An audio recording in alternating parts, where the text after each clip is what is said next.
TripleKO! Hey, welcome back to TripleKO. That is Maximilian, and that is Justin Wong, and I am Matt McMuscles. And the second we finished our last episode 2 weeks ago, we're like, that was a good podcast. No fighting game news will come out. Stretch. Between everything got released. Like, we all knew something would happen at the Game Awards, you know. For sure, NetherRealm will announce their new game, and they did, of course, right? That totally happened. I think that was we were still thinking it was a possibility at that time.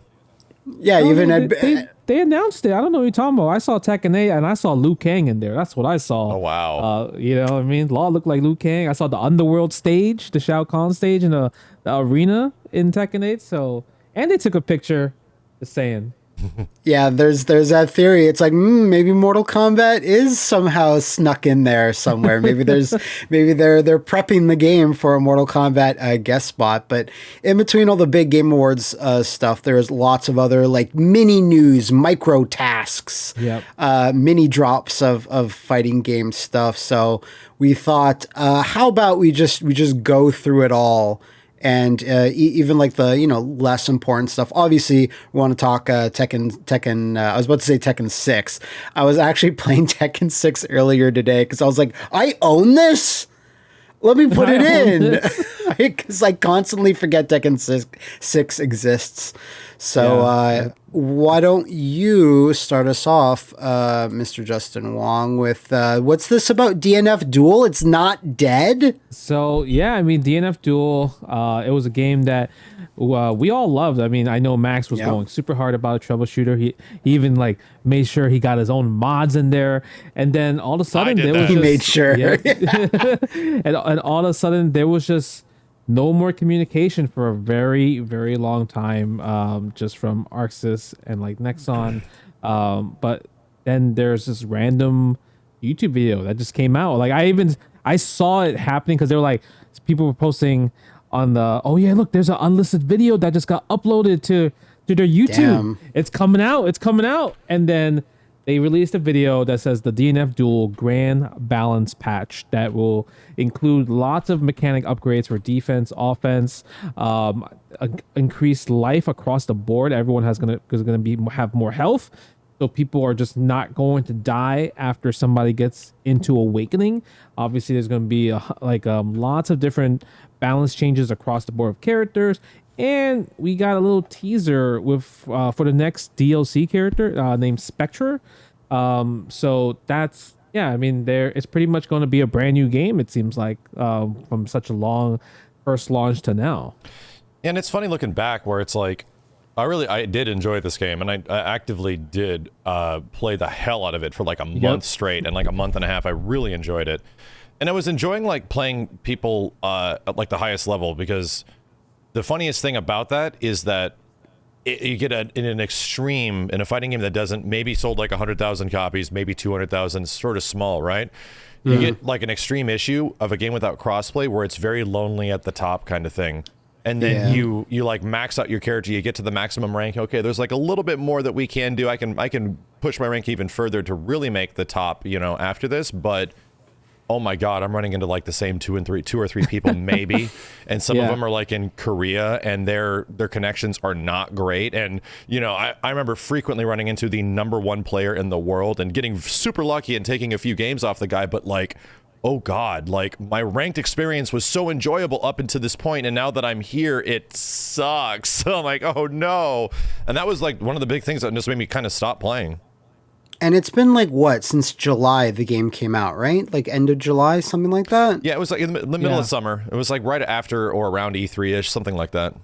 Yeah. So that's almost like 4 or 5 months now. And when people are just talking online or Max makes a video just saying like, what's up with DNF Duel? And I'm always like, there's nothing. There's been like zero communication. When I look into it myself, there's like been no tweets, been no like, hey, news is coming. So the fact that they stealth dropped this, any guesses as to why there's been a delay in communication? So I don't know if they'll talk about it, but it is such an anomaly in this industry, and this sector of the industry, the fighting game genre, where with almost every single fighting game, like we've been conditioned since Street Fighter like 4 era, that if you don't have DLC immediately as the game comes out and you've announced it or something within like a few days of the game's release, people just assume the game is dead.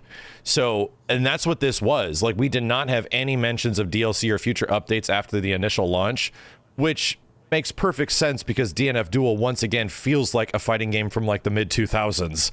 It always did. It felt like an arcade location test when we didn't know how the hell it was going to play, and they just gave us the game. Like, check it out. We're like, well, this feels kind of awesome. Like, and it did. It did give me like some huge sense of nostalgia. So that's where I got to give DNF Duel a lot of credit. It like brought me back to like old school fighting games, but maybe it's like, maybe this is a realization that the old school way of approaching fighting games, like, yeah, just don't touch it. Just leave it, man. Let people figure it out. Just don't do anything. Leave it. Like, maybe that's not, like, that doesn't really fly with modern audiences anymore. Like, if you have the opportunity to update things, you have to like, continually change, update, or add things to games nowadays, even if it's not, you know, a what's it called, like a free-to-play sort of like a situation where you have like ongoing product kind of thing, the games as a service. You have to still continually update it to keep it into people's perspectives, because there's going to be a ton of other fighting games that are doing the exact same thing, that are trying to keep it in perspective. Like, I've seen games like, you know, not even necessarily fighting games, but just games with online components or whatever. And like within week one, they haven't announced anything, or at least a patch is not announced. And people are like, dead game, dead. Yeah, I know. It's never coming back. Dead. Like, there's just too much. There's too many options nowadays. There's too many fighting games that have like, you know, continual updates that people are like, yeah, I'm excited for now this character or this update or this patch, you know? Yeah. And because DNF Duel is the awkward cousin to the main son, the main baby, Guilty Gear Strive, which has a lot of communication, right? A lot of communication from the devs with like DLC characters, with more patches. I think this is like their third patch this year for Guilty Gear Strive. Big overhaul, like changing overhaul. A huge part of the game type of thing. Yeah. And then Bridget was also added, and Sin was recently added to Guilty Gear Strive. And it's also, this is the thing that they also talk about a lot, the Arc Revel Tour. Like they always talk about Arc Revel Tour. This is the tournament here. I rarely see DNF Duel was part of the Arc Revel Tour, but there's just never any like information about like what happened at this tournament. Like I don't remember the last time I seen the Arc Revel tournament for DNF Duel, but Guilty Gear Strive, they just had an event 2 weeks ago in Japan. With for Guilty Gear. So just, it's kind of like crazy that Arc Sys is like, oh yeah, we'll give you all the Guilty Gear Strive information with the backyard developer interview, but DNF Duel, Me and Justin are super used to this, man. We're Marvel versus Capcom fans. If we get any updates for a game after like 60 days after the game comes out, if there's any kind of continued support for any title like this, we're like, yes, we did it. Like, and that's just the nature of being like the stepson to the main golden child of like a big fighting game franchise kind of thing, where it's like, yeah, we're used to this, man. Just, I would kill for anything for one last UMVC 3 patch or one more MVCI patch, you know, of some kind. So Marvel players and Mario Kart 7 players on the 3DS are very similar in that Mario Kart 7 on the 3DS just got a patch. What? Like that's why I bring it up. I just saw this today. Like Mario Kart 7 gets a patch that adds... Wait, are we into Mario Kart 8? Yes. This is really weird. And we're like 2 versions into Mario Kart 8. So that's funny. I assume the third factor here is the fact that the creators of Dungeon Fighter Online have to be part of this, where maybe they're just taking extra time. They're like, well, we do things differently. I think it's their franchise, right? Arc System kind of like is not published it, but they helped aiding. Aiding is like the main developer, with support from ArcSys, but it's not their IP. Yeah, so it's like it's like a very similar situation to kind of like Dragon Ball FighterZ, where you have like initial IP holder, you know, which is I don't forget what it is for Dragon Ball Koei or something like that. Toei, thank you. And then you have DFO, which belongs to this mega conglomerate, right, of mobile games and all this other stuff. And then they get a company, right? We're gonna go to Arc System Works. Hey, would you like to make us a game? And Arc System Works goes, sure. Dragon Ball goes to Bandai Namco. Hey, would you like to make us a game? Bandai Namco goes, sure. Bandai Namco gets Arc System Works, but then in this case, Arc System Works for DNF goes and gets aiding to make the game.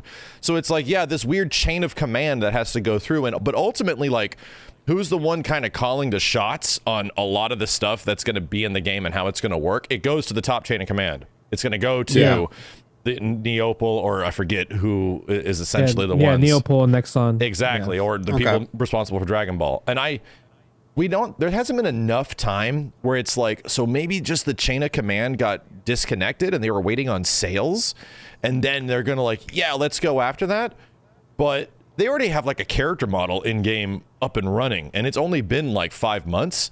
So no, this was already planned, right? That stuff doesn't come online in like no time, right? The approval process of getting all this shit, if not maybe a season pass or whatever they have coming in the future, that would have been like a year in advance. So this apparently, something might have interrupted it, but this might have been the plan, just to have a very weirdly disconnected release window. I was starting to think when I realized like about a month ago, I'm like, yeah, did anything come out for that? And I just missed it. I don't think it did. I was thinking that maybe they were going to release like some type of super turbo, like, you know, overhaul. Like, we're actually going to fold all these characters into like a big update, like maybe at the top of the year. And the grand patch seems to kind of do that, but you know, just on a macro level. But one character like Spectre looks really cool. Just edgelord samurai gun lady. Yes, so she was one of the ones that when I first looked at like the roster before the game was out, who could be in this game, I'm like, Jesus Christ, this character looks amazing. So it's clearly a fan favorite that's getting in there. My question for you guys before we get into all the other news and stuff, because shockingly enough, DNF Duel is like the lesser news of all the stuff that happened. Do you think this game still has a chance? So I do think so, because from a tournament perspective, like, people are still running tournaments from offline. Every major still has DNF Duel in their lineup. And even like, I would say the person that probably saved DNF Duel a lot is Yipes.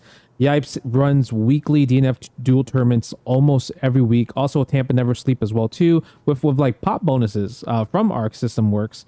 It seems like, so the fact that that platform is always there and people are still entering that tournament, like online tournament as well too, because it does really have good rollback netcode online. It's not going to be as big. It's not going to be as like the start where everybody's like, oh my god, I need to play this game. It's going to have its own like medium-sized community, in my opinion.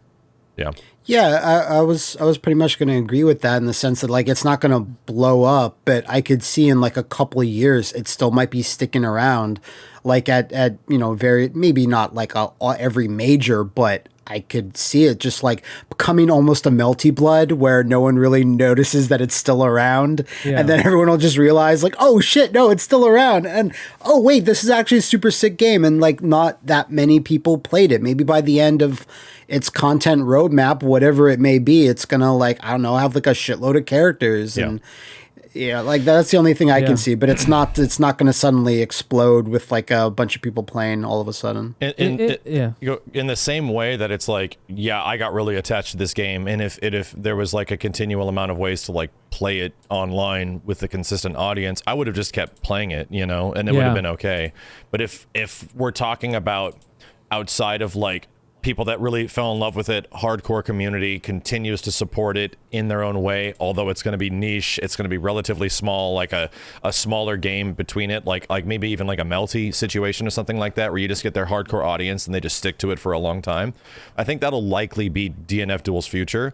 If we mean for the perspective that the developers would want and Neopal would want, is the new character and is the balance changes and all this stuff that they're doing to the game, is that going to be the thing to really grab a new audience by the balls and bring in a bunch more people to play the game? Is it going to result in a ton more sales?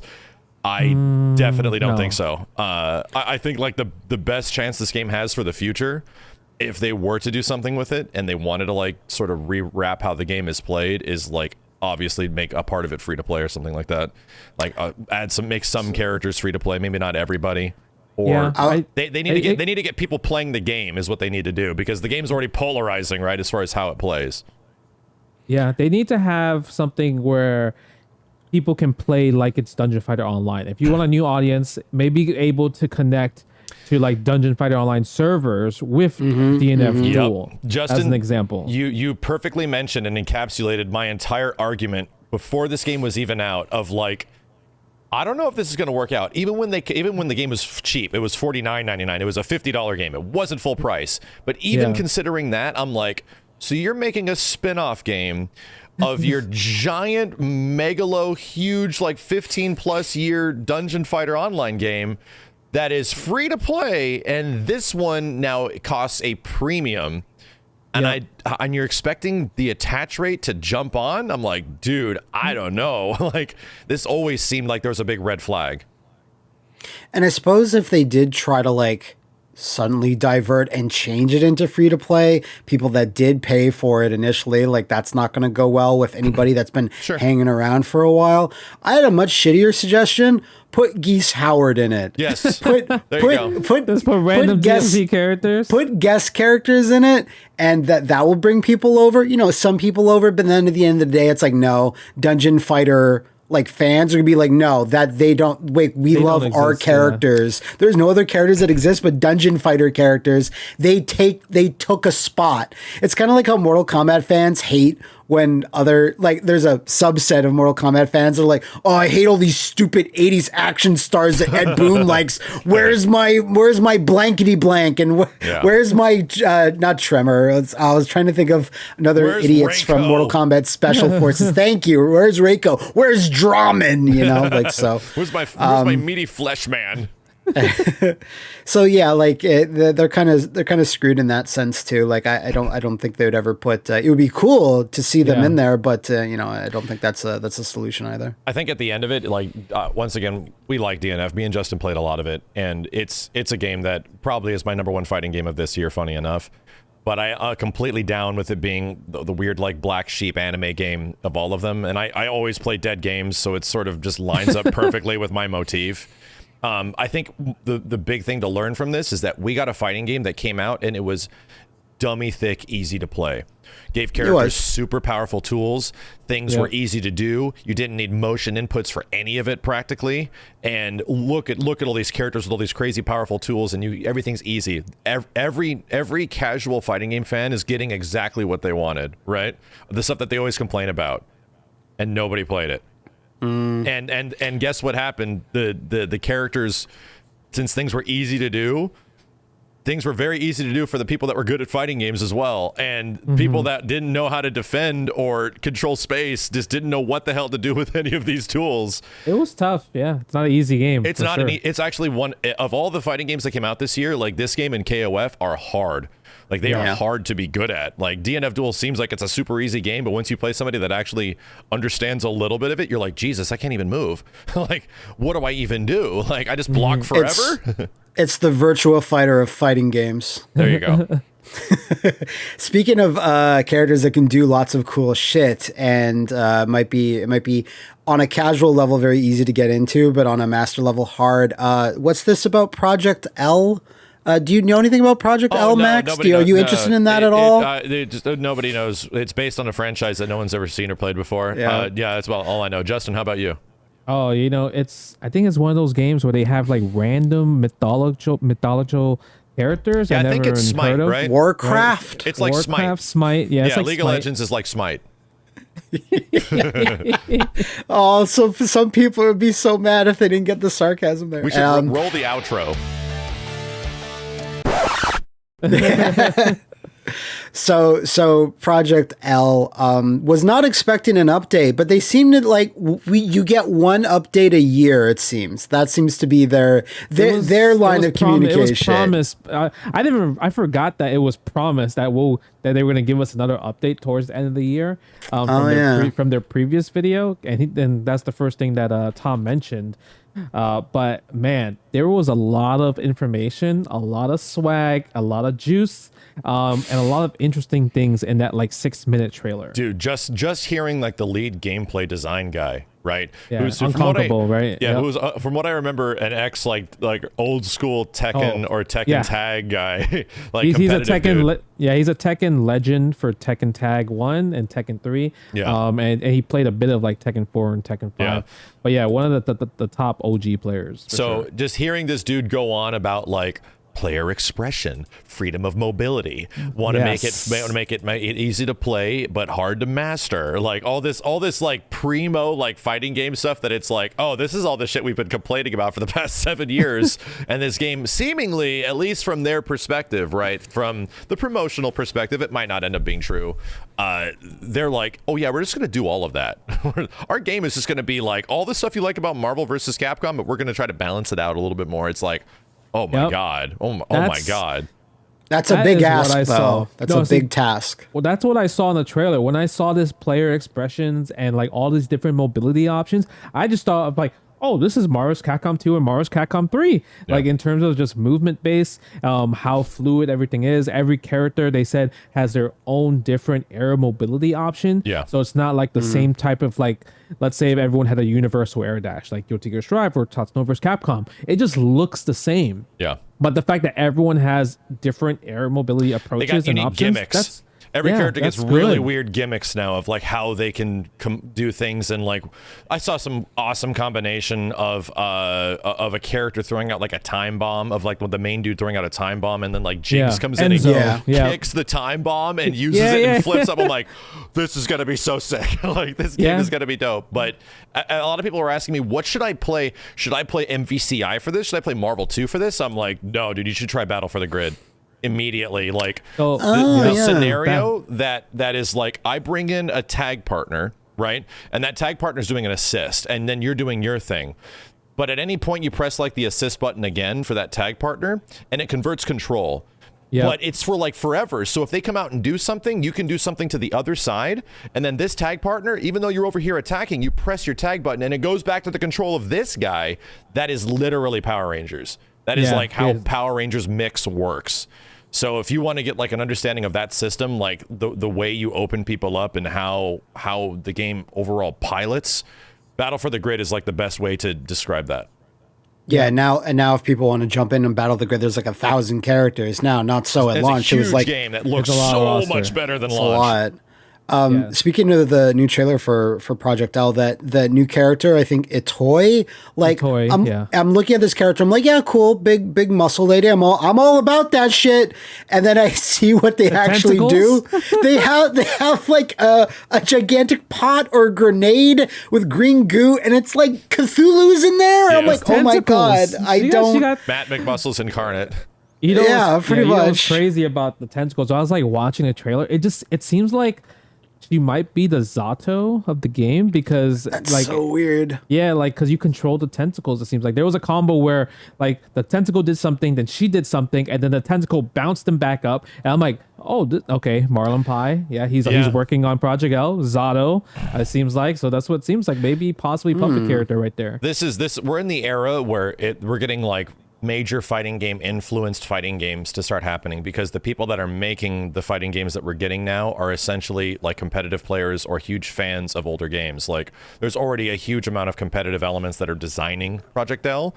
So I would not be surprised if we feel a lot of Marvel versus Capcom, if we feel a lot of Battle for the Grid, obviously, because we've seen it, if we feel a lot of Guilty Gear in this game, or even Darkstalkers, because that there's already a history of that happening with like an American made fighting game that came out over the past few years that isn't NRS. And oh boy, you're gonna love the two words that are about to come out of my mouth. Killer Instinct has a ton of Guilty Gear and a ton of Darkstalkers, Vampire Savior, in that game, and characters just like are practical renditions of like Guilty Gear / Darkstalkers characters. And you know why? There were competitive Guilty Gear and Darkstalker fans on the development team that just wanted to put that sort of spice into a fighting game. So that's what we call, to quote Combo Fiend, functions. Where you're gonna have a lot of like moves that like, okay, this is this character's special move, but what does it resemble? Like we like you were talking about earlier with Enzo throwing that little bomb. It reminds me of Beautiful Joe or Faust, right? Throwing like their bomb, and you could like pop it with a move, and then it goes towards them or go back. So then this explosive item that could probably deal damage to both. But it it was great to see. Like, I was like, man, like you could just kind of get so many crazy ideas on like what you want to do when you want to play. And that's the difference between when you take an iconic cast of characters from older games, like when Combo Fiend made that comment, like, you know, some people like didn't like it because they're I love Doctor Doom. Yeah. But I love X-Men. I love X-Men. But now you have these characters that obviously have their fans and stuff, but now you're bringing lots of fighting game fans into it. They're down for whatever. They're DTF to like, oh, this character has a move that's like Zato or I don't know, Chun-Li or anybody. Oh my God, that I love that. So because you're imprinting those memories on brand new characters for fighting game fans that don't know anything about League of Legends or anything. And it is exciting because like every single character that's in this roster so far, I'm like, I've seen these characters before. I've seen Jinx like 1,000 times. I've seen more girls cosplay as Jinx at conventions than I've ever seen of any other character. Yeah. So I'm like, yes, I'm familiar with them, but now when I see them in a fighting game, I'm like, that's so much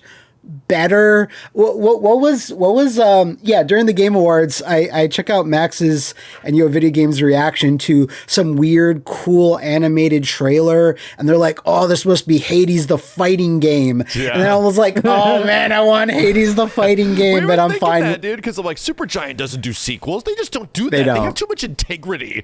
And then we're like, they're gonna make a fighting game out of Hades. It's gonna be cool. And it was like, oh, of course they're gonna make, you know, a sequel follow-up to their absolutely massive multi-million-dollar selling game of the year game. I'm happy. Yeah, but it just shows when you take like really cool characters that are already in another genre and you're like, now they're in a fighting game, and now you can see all that player expression and cool gimmicks in the air like come to fruition. The nice part about being around like-minded people that like fighting games ultimately know is that, yes, I would just love this franchise as a fighting game so we can see this character fully realized in a way that you can control them and add your own level of like gameplay personality to this character. Like, I want to be the, you know, Strider player. I want to be the Gambit guy. And that's like, that's the thing that makes that is super unique to fighting games specifically, where in almost anything else, like you obviously get your heroes and your generic shooters where everyone starts off with this like same class, but no, like you get to pilot this character and make them look as cool as fucking possible. Like, literally my bread and butter for fighting games. Hey fellas, if you're watching this episode of TripleKO, it is brought to you by our favorite producers of ball trimmers, Manscaped. They are the Justin's ready. They are the global leaders in below the waist grooming, and we are leaving 2022 behind with brand new products. The Persevere Cologne and Persevere Body Wash. 2023 is the year to up your hygiene game and smell amazing. And Manscaped wants you to do the same with this special offer. Use the code TKO for 20% off plus free shipping at manscaped.com. Take the leap into the new year and join the 7 million dudes who already trust Manscaped. And I know someone else that trusts Manscaped with their life, and that is Mr. Justin Wong. Sir, Justin, what is up with Manscaped this month with you? Oh man, I trust Manscaped with my whole life. Like, I recently just went to Japan, right? That was probably my highlight of 2022. And obviously it's a long flight, 10, 12 hours. And you might be smelling kind of funky, but with the new Preserve Cologne, it's like the body wash, light, woodsy scent that answers the call of the wild by leaving you smelling like a man forged from the earth. From the west to the east, we're going into the land of the rising sun, smelling fresh, right? It's also cruelty-free, dye-free, paraben-free, and vegan. So you're in the right hands while smelling right, especially when you're going on that long trip, long journey, and you're spoiling your significant other, and things are about to go down at night. You need to make sure your balls are clean. So that you heard it here first from the ball master, Justin Wong. You can get 20% off free shipping with the code TKO at manscaped.com. That's 20% off free shipping at manscaped.com, and use that code TKO. Happy New Year to your balls. Woo! Yeah, so it's like, oh, I would love to play like Hades the kart racer. I would still love to play that, but if I could choose between that and a fighting game, I'd choose a fighting game for sure. Anyone wants a fighting game, I feel like, to play, just because you just know you'll get more access to special moves, more different type of combo sequences. More tools. You'll get to see them do more cool stuff than just like what you normally see them in their original game. It's like when there's guest characters from like in Mortal Kombat, like let's just say Kratos. Oh, look at us pluck all of Kratos's powers from these games and find fighting game functionality with them. That's awesome every time it's done well. It's ultimately why like certain characters, especially that came out of MKX, are so beloved. That like Jason and like Predator and stuff like that are so incredibly cool because they just have little things plucked from all this 20, 30 years of movie history, and they make them like functional tools in a fighting game. It's so sick, man. I think the other thing do we want to move on to the next? Oh yeah, go ahead. I wanted to mention about Project L, something that's worth mentioning is the visuals. The game is so much more polished looking visually than that first like very, very rough trailer we saw a year ago of just showing off how gameplay is going to kind of work. Dude, like it's like we wanted to hit something like in between a like an Arc System Works game and also have their own unique style. So it's like this interesting hybrid, like cell shaded sort of look, but not exactly. It's like if you had Dragon Ball Fighters or even a Guilty Gear game, and they're trying to go for something that like, let's do that, but not be super keyframey, right? Like anime keyframey, which is exactly what those games try to do. They try to do less in-betweens to emulate anime a lot more, and it takes a ton of effort to do that. And now this game is sort of like, we're going to do the opposite. There's going to be a lot of frames of animation in between this stuff. So you see characters like Jinx or Ilaoi or the new girl, like these characters doing these things, and they're just super well animated. Like, that looks great, dude. So I think it's nice to get a polar opposite, like a very in-betweeny game and not a keyframey kind of game that is now Project L comparison to Arc System Works stuff. Yeah. And then I think what's also really cool about the trailer for Project L is that we seen a lot of different type of mechanics, right? We talked about tag, but the one thing they always talk about is this is a tag-based fighter, right? Tag-based fighter. And then we finally saw like the assists, and it seems like you get 2-point assists, two assists from like a light version of the move and a heavy version of the move, and then a charge assist where you hold down the button for them to do kind of like some type of shoulder bash. At least that's from Garen. So combos are going to be so much more unique and interesting, especially when you add assists in the combos, because you have to choose which type of assist that you want to use to continue your combo or use for pressure. It's so like every assist character essentially gets access to 3 different tools, 3 different things that they can do. So it isn't going full tag ham like MVCI. MVCI is full tag ham, and a box of lunch meat on the side. They go almost a little too ham with what your characters can do.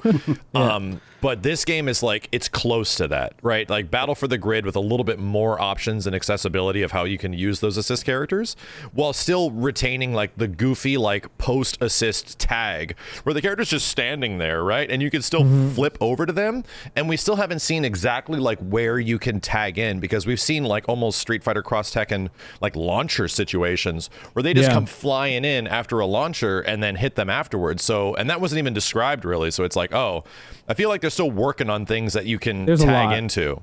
Yeah, I mean, they did say 30. This is 30% done, right? 30%. We are at the game's current progression, and I'm like, man, you showed us so much information, so much stuff, and it's only 30%, and so I'm super excited to see the different type of game like mechanics. How does tag work? Does it cost any resources? Is there snapbacks, right? Like I'm pretty sure there's other mechanics that were missing out, because we saw burst, and then we saw kind of like a when a burst fails and the other person was able to hit them, and they had like this type of like animation of like a juggle state. But yeah, there's just a lot of things to talk about definitely in the future when they release more information. Did you see the one example of a push block? Yeah, dude, it was like, here's the screen, full screen. The character would like fly, and I'm like, holy hell. Yeah. I talked about that too, because I'm like, usually in Marvel games, push blocks are terrible. Like people can find ways to actually negate the push block where it just pretty much does not exist. Right? Yes. That's how offense is so strong in the Marvel vs. Capcom games. But it seems like this push block in Project L like says you're going literally full screen. So even if you maybe try to negate a push block, it won't be as like rewarding compared to like a Marvel vs. Capcom negate push block. Maybe not. And I'm sure these guys are obviously versus game veterans, and they've been playing these games forever. They know that push block is one of the greatest mechanics in fighting game history. And it has so much nuance to it as far as it can be used and how you can counter it. And I would assume that they know that, and they're just going to make push block functionally pretty similar, which would be great. Yeah, that'd be great. Do you guys feel that like they might start off with actually a pretty smallish roster?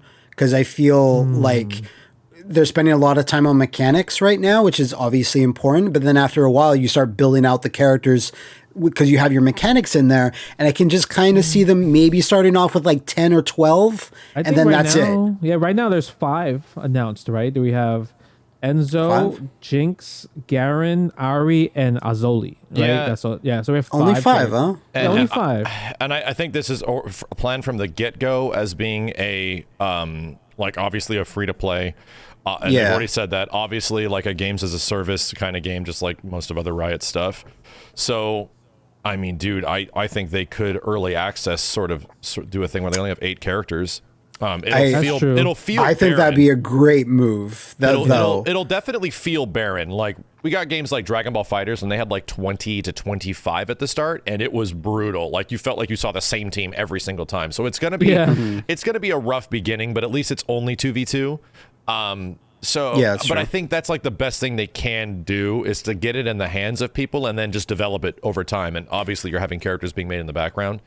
Max, I played Hades when it was in early access, and that's like no characters had art. They were just like a blank slate with like a hood on. So you have to like look at all these characters and just be like, imagine what they look like. But like it didn't matter though, because the mechanics were still there, and the way like a roguelike works is just like just keep playing it, whatever. Yeah. But like that stuff I still loved it. It was still like my game of the year was like the early access version. Yeah. So if this is gonna have mechanics and play as well as it looks like it will, and have all these like really cool characters that are very distinct from each other, you could probably do early access for like 6 months or something, and then really like hit the ground running with a bunch of different versions. Like just keep it on PC maybe for a little while and just see how people react to it. I'm also very curious if it's going to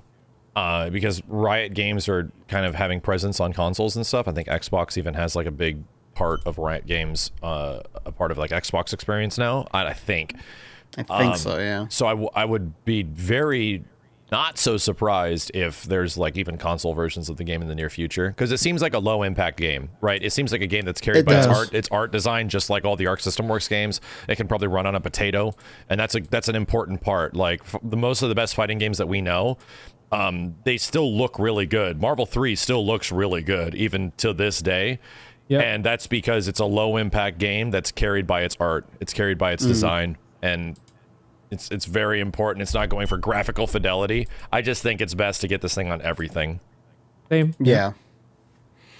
So we're going to move on to a game that Justin played a little bit, Umbral Core. What did you think about Umbral Core? This is the game that we've talked about like once or twice, and we kind of forget the name of it. But now, having played it myself, I was like, okay, now I'll always remember it's called Umbral Core. It was the one you guys played was like only the same like vampire looking dude versus the vampire looking dude. Yeah, right? There's only one character available. Okay. That you can play right now for early access. I saw a little bit of it. Alpha, but it's pretty interesting. They added a lot of interesting mechanics that we see from previous fighting games. Like they have roaming cancel, they have bursts, they have EX moves, and they have like kind of like it's this ABC target combo into like special move.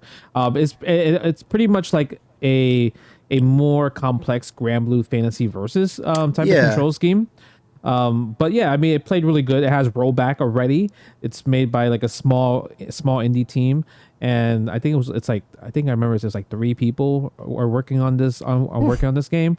which Looks is pretty good small. for first time 3 people. Me and Matt have seen plenty of fighting games over the years that are like small development, few people with some wild concepts, and it's like, okay, but this is coming across as like pretty well made if it is that small of a development team. Like I've seen fighting games like on Steam and stuff that have bigger teams than this that look a little like rough around the edges and stuff. The only thing for me, having played this a little bit, like everything seems really up to a certain level of like, oh, this is fairly polished, and that does work really well, and this combo does feel really good. But like I kind of feel like it's because it's the only character to currently play. The main guy, like his face and his haircut is so plain.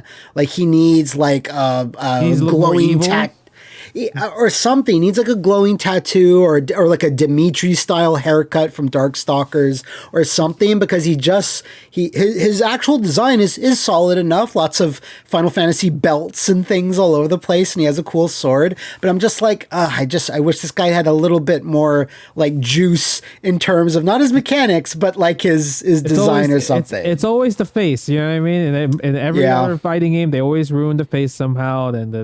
But it's not even ruined. It's not even like bad. It's just like he's just plain. That's all. Like he just doesn't. The game is so dark, and so it doesn't like give him like, it doesn't like show the game justice in terms of what he wants to accomplish. Facial because rigs are hard to do. They are. That shit is not. It takes a lot of expertise to make like all this modeling happen and actually animate well, and not look like shit. Yeah. The other characters though that are in the lineup, because this is currently on Kickstarter, and they could definitely use some they should definitely use some support if anyone out there is looking to kind of help them with that crowdfunding effort. Their other characters look like super cool. There's like a weird ghost like golem guy. There's like a cool succubus, and I think it's a small cast. Like they want it to be something like six or 7 characters or something. Yeah, at least to start off on. Yeah, the succubus is like called Near the Lost. I haven't seen any gameplay from her, but like they have like character design. They have like kind of like a ogre as well too. They even have like kind of a puppet master named Sigmund, which looks really cool. It's kind of like reminds me of like from Blaze Blue with Clover and everything. And then there's another character, Guzami, who's kind of like a beast tamer. And the one you were talking about, his name is Haruk, which is the grappler of the game. He's like a giant ghost looking to look. Yeah, it looks like he just absorbed a bunch of people in his body, type of thing. But they look good. They look so much more scarier and like different compared to Byron, the main character you see. But he's pretty much the Shoto of the game. That's what it comes down to. Like, it looks a little bit like, Nero from Devil May Cry, just with like black hair or something. Yeah. His arms are very similar. It's just like all those other characters, they look super cool and unique. And this guy, like, it's just his face is just, he just looks like super eye patch wolf. He's just like default guy. And kind of like have a glowing eye or like a gross scar or something. I don't know. That's my only thing of it, because from being made from a small team, I was like, this plays good, and anyone can kind of play it now if they want to check it out, because there's a free alpha demo on Steam as of the time of this recording. So like I hope they make it, but it's always, you remember Skullgirls is really like fondly, like it has such a huge community around, but they had to justify when they were going to Kickstarter for their characters. They had to like break it down, explain like these characters are expensive to do, like, and that's Skullgirls, and any indie fighting game that tries to follow that, it's going to be a tough road, unfortunately, but I hope they're able to make it in some fashion. Or sometimes this happens too, is just like maybe they'll still attract the attention of a publisher, and they might go that route if the Kickstarter doesn't make it. But more fighting games, not a bad thing. So yeah, I mean, I think speaking of that, like we're going to segue to the next game. One game that didn't really have a successful Kickstarter, but actually got a developer to make it, Pocket Bravery. That was just recently. Yeah, that was just recently. They got announced that a company called P-Cube is going to be publishing their game, and it's available to wishlist now on Steam. Yeah, I've heard of this. I've heard of this publisher before. They've done some stuff, right, Matt? Yeah. Yeah, they're doing the Breakers collection as well. That's right. Okay. Yeah. So that's why Show from Breakers is a guest character in this game. Oh, I didn't know that. Wow, holy hell. Yeah, it was a little while ago. I think there's a demo. There was a demo out there you can play as him. So I think they just were able to get those rights, and they all signed a deal. But Pocket Bravery is just really, really solid. Like it's so cool. Yeah, it's so cool. It's definitely obviously very fighting game centric, in terms of like how the combo is and how there's trials. The stages have a lot of FGC like personalities in there. I believe you're actually in the game, Max. You're like, is this like, the one where there's like an audience of characters? Yeah, and you're there. I got sent a picture of this. I'm like, what? Excuse me? I just retweeted it. Yeah, that's fun. And then the characters combos are so unique. Everyone does not feel like a clone. They have like their own like unique like combo mechanics and juggles and systems, and they're going to have a story mode and everything. And I really do think the character expression is super huge, super different in this game. Yeah, they look really good. When you do supers in this game, like your level 3s, it cuts to like a cinema at the start. Like it looks super slick for being like a 2D game. It's suddenly like just money gets injected into the game, and I don't mean that in like it's just like AAA all of a sudden. Like it looks as good as like an ArcSys thing. The camera movement shows the character, and then they do their move, and I'm like, whoa, that looks so cool. I was not expecting that. Like you need a rate of super for this game. Like the rate of super for this game is going to be so crazy because you'll be so surprised on how good these supers are. I feel like the dream for a lot of these devs, or what I hope eventually happens for a lot of these indie devs, because you get like Pocket Bravery, which obviously looks super polished, super good. The devs have a really good handle on what people like gameplay wise and what would be a lot of fun. In comparison to the same thing of like Skullgirls, you almost hope that they get the recognition of bigger fighting game franchises and devs that are just sitting on stuff and they just don't know what to do with it. Just get these guys to make you a game, dude. Just go get them to put you out a Darkstalkers game or something. Just get the Skullgirls devs to put out a Darkstalkers game, give them a budget, and just let them do it, you know? And it's like the same thing with Pocket Bravery. Like, man, how cool would it be if like the Pocket Bravery guys had to come up and make like a Rival Schools game or something like that? If they had like pull it together and put together a 3D Rival Schools game. Or even they get the rights to maybe like possibly remaster like one of those Neo Geo Pocket games, like make a new Neo Geo like Capcom versus SNK Pocket Fighter. Oh, right. So that would be Super cool Gem too. Fighter. Just straight up do Pocket Fighter. Pocket Fighter, yeah. I feel like they would be pretty good at it. That's like the future that I would hope happens, and something has happened in that same fashion with Sega franchises, where Sega, eased up the chokehold on all of its wonderful old franchises, and we got amazing games like Streets of Rage 4. We've gotten Panzer Dragoon and House of the Dead remakes that are fantastic. Like, I just hope this happens. Like, please, if you're just gonna sit on these franchises that no one else is doing anything with, just let somebody have the rights to it for a small amount. Yeah, so just like you said, Sega is just like, okay, make a new Streets of Rage, make a new Wonder Boy, make a new remakes of the two games you mentioned. But it's like, but we're not giving no one no fighting games. Like, just give someone fighting Vipers or something. Please, bro. I would like anything. Like Eternal Champions. I'll take Eternal Champions, please. So yeah, Pocket Bravery. So the thing with that is that they just basically announced that, this game is officially coming. It is being funded by a publisher. And like Justin said, you can wish list that on Steam now. But I think there might still be like a playable demo people can play. People can still play, so. I believe. Yeah. I mean, I didn't delete my game, so I still have it. I still have mine. I wanted to give a special shout out, of course. I'm sure if you guys looked at this list, you'd be like, Matt wants to talk about the Godzilla thing, and he will.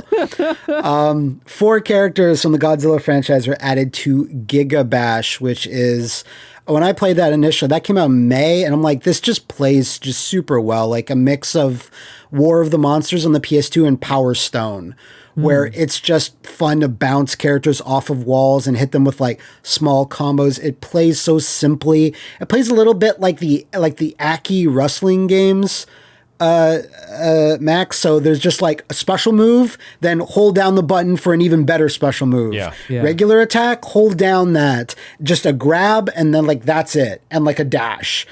And probably an obvious, like, do they have like the usual counter system and all that kind of stuff? What do you mean by like, count? No, There's it's no counter not, button.